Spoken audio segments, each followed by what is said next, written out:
Comment ne pas parler d'innovation quand on parle de mobilité et de territoire? L'innovation dans le domaine de la billettique, de la monétique, des systèmes d'information. Le prix de l'innovation, c'est le prix que nous allons remettre maintenant. Et pour remettre ce prix, j'invite Sophie Espier, directrice des relations institutionnelles Bombardier Transport France, à venir me rejoindre. Vous nous avez déjà parlé tout à l'heure beaucoup d'innovation lors de cette conférence. J'imagine que c'est un sujet qui vous tient à cœur. Oui, tout à fait. Merci beaucoup. On est très heureux effectivement de remettre ce prix de l'innovation puisque l'innovation est au cœur de l'ADN de Bombardier en France.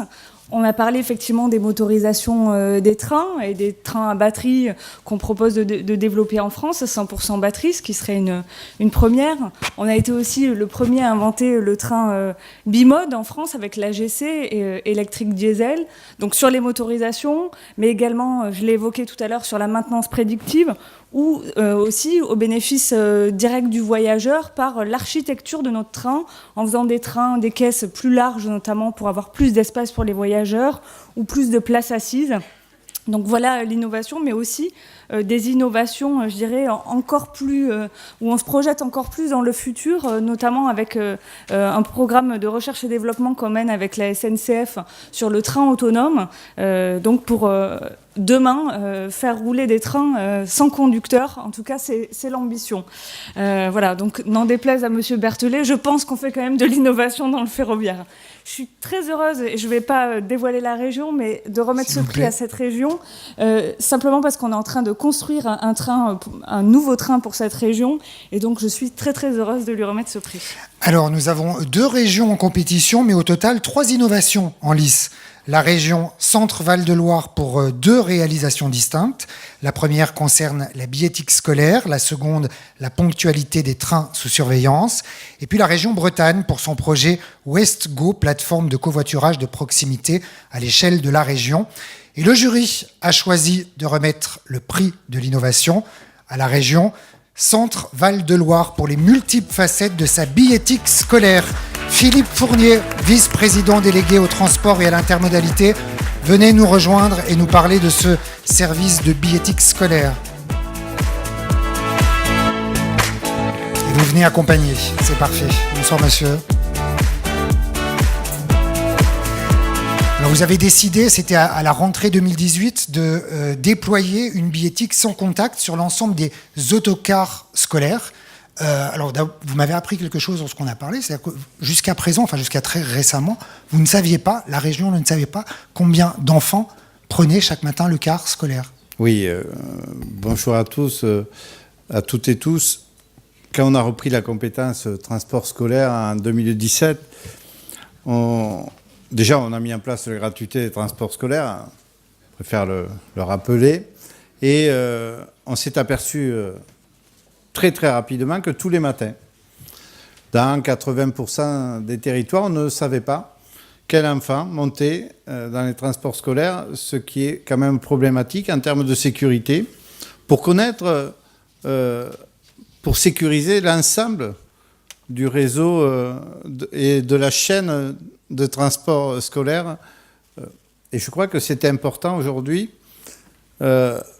que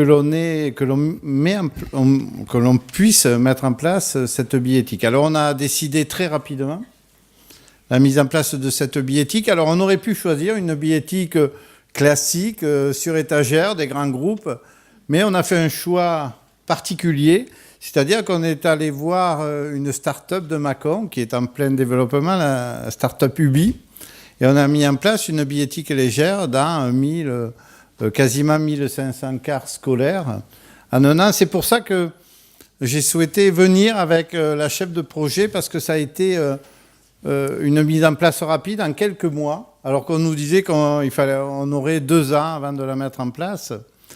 Et je crois que ça a été un enjeu technique, un enjeu financier bien sûr, puisque c'est plusieurs millions d'euros d'investissement, et aussi une aventure humaine.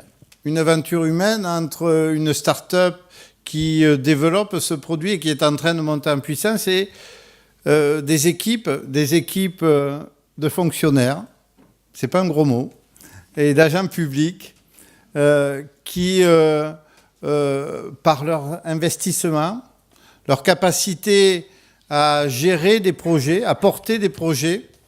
On peut arriver aujourd'hui à un beau projet, et quand on le voit, cette billettique, elle nous permet bien sûr de connaître quels enfants il y a, aussi d'être une aide à la décision, pour connaître les points d'arrêt, pour faire évoluer les points d'arrêt, pour faire évoluer les lignes, et aussi contrôler les transporteurs. Vous savez, rien que ce matin, on a eu une information comme quoi un transporteur scolaire faisait une optimisation sauvage. Qu'est-ce qu'une optimisation sauvage? Optimisation, il regroupait 2 lignes, alors sur une seule, en nous faisant payer bien sûr 2. Et on a pu, parce que ça, c'est pour tous ceux qui connaissent un peu le transport scolaire, c'est classique, hein. Et on a pu, grâce à la billettique, j'avais une info tout à l'heure, dire que c'était depuis quelques jours et demain matin, alors j'espère, mais bon, même s'il est au courant, c'est pas grave, demain matin, il aura un petit contrôle sur zone. Donc, cette billettique, véritablement, ça nous a permis... Ça sert à contrôler les enfants et les grands. C'est ça, et de passer du ramassage scolaire au transport scolaire, qui est un vrai service à apporter à la population, aux parents et aux enfants. Et quand vous dites ça, d'ailleurs, passer du ramassage scolaire à un service de transport scolaire, je crois que vous avez pour projet d'ouvrir ces lignes scolaires à des publics plus fragiles ou à des jeunes en apprentissage pour qu'ils puissent prendre ces lignes, c'est bien ça? Tout à fait. Cette billettique nous permet tous les matins de savoir s'il y a des places disponibles dans tous les transports scolaires de la région. Et dès l'année prochaine, avec les missions locales, avec Pôle emploi, avec tous les organismes de formation, on va ouvrir nos transports scolaires, quand il y aura des places disponibles, à ces publics-là, par convention, parce que je crois qu'il est important aussi qu'il y ait, bien sûr, dans le respect de chacun, il y ait une optimisation, et là, qui soit réelle et sérieuse, une optimisation du potentiel que l'on met sur l'ensemble de nos territoires de la région. Les multiples facettes de la billettique scolaire, vous remportez donc le prix de l'innovation. Merci monsieur, merci mesdames, je vous en prie. Je vous laisse descendre et repartir avec le champagne partenaire de cette soirée.